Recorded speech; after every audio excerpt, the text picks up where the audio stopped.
My guest today, Rob Dapkowitz, Vice President of Civilian Public Sector AT&T. Rob, welcome to the program. Thank you. My other guest is Don Parenti, Assistant Vice President, Engineering and Architecture for Public Sector AT&T. Don, welcome back to the program. Yeah, thank you.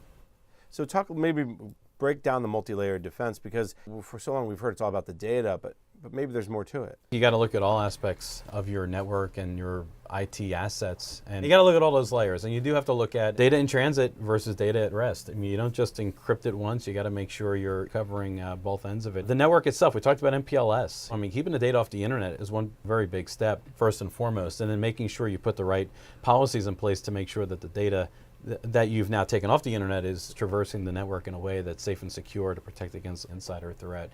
We even just look at over the years, just the tools and the actual equipment that we've been using to support networks and IT. I think more about IT than networks in this case.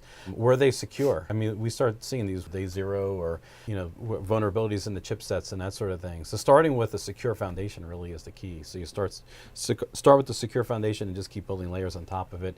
Looking at data, looking at analytics. Analytics is a big part. If you're not looking at the behavior of traffic, you can get yourself into a lot of trouble. You want to make sure that if you're running an application, it's running the way you expect it to behave. And a great example of that is typical web browser type traffic pattern. Small request out to the internet, big download of information back.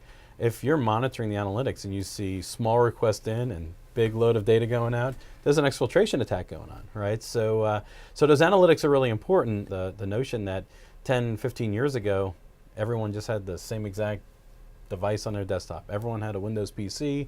IT built their practices around how to do their patching, how to do their antivirus, all those types of programs. And I don't want to say it was easy. It was never easy, but it was at least really well defined. When you start adding all these different devices on a network, you can end up with 10, 20, 30 different operating systems. The process you were using for protecting PCs on a network is just not going to work. Where the one commonality we're going to have when you start looking at all those things is the network.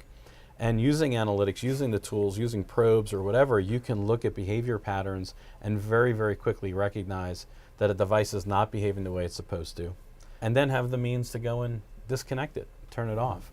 So the approach for securing the network is going to change because of the way in which, one, everything's consolidating to a common network, and two, this sort of heterogeneous environment that we're in, and it's only going to get worse. You need to build a sort of network-centric approach to security. There's a concept out there of red team, blue team. And we've been able to employ a red team concept where they're basically, I'll call them ethical hackers, and they try to find vulnerability in a given organization's network. And then once we do find those vulnerabilities, we then help remediate that.